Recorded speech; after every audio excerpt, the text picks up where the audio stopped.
Almost జీరోలో ఉన్నాము. అమ్మా అయ్యా వీళ్ళు అందరికీ వచ్చారు. ఎప్పుడు వచ్చారు? నిన్న మార్నింగ్ వచ్చాము. నిన్న మార్నింగ్ వచ్చాక టాబ్లెట్ ఇచ్చారు.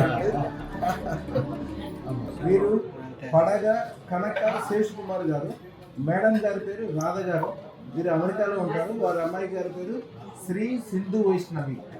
పెన్సిల్వేనియాలో ఉండేవారు. ఎదురుకు చాలా గొప్పవారు. ఆయన ఎదురుకు వచ్చినప్పుడు ఆ ఊర్లో గుడి కట్టించడము, కొద్దిగా వ్యాపార వ్యవహారాల్లో అన్నింటిలో కొద్దిగా నష్టమో కష్టమో ఇబ్బందితో వచ్చారు. దానికి ఏం చేయాలి ఎట్లా చేయాలని చెప్పడం వలన చాలా అభివృద్ధి జరిగింది. చాలా మంచిగా ఉంది. ఇప్పుడు సంతోషంగా ఉన్నామని సన్మానం చేయడానికి ఇప్పుడు అయ్యే పళ్ళు ఫలాలు అన్నీ తీసుకొచ్చారు.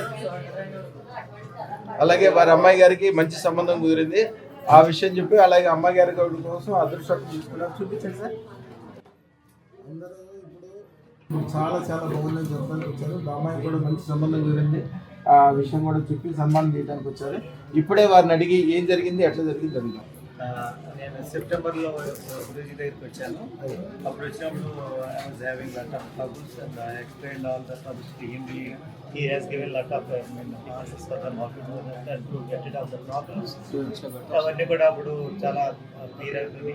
Almost somehow very happy. Yeah, అంటే నేను పెద్ద వ్యాపారంలో ఏం లేదు, జాబ్ చేస్తున్నాను. వ్యాపారం చేసినప్పుడు ఇఫ్ ఐ గెట్ 100 crores వచ్చినా సరే మన అదృష్ట మహాలక్ష్మి దేవాలయం రూపాయలు బంగారం. ఓకే ఓకే అమ్మగారిని అడుగుదాము. అదృష్టం పెట్టుకున్నాక అలాగే. అమ్మ మీరు ఎవరికి వచ్చినప్పుడు కొద్దిగా చాలా టెన్షన్లో ఉన్నారు కదా? కొంచెం నేను చాలా టెన్షన్, ఆల్మోస్ట్ జీరోలో ఉన్నాము.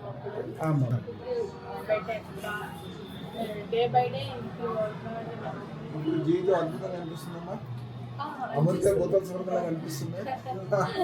అద్భుతం అయిపోతుంది. మా రాబోయే కాలం మామూలుగా ఉండదు.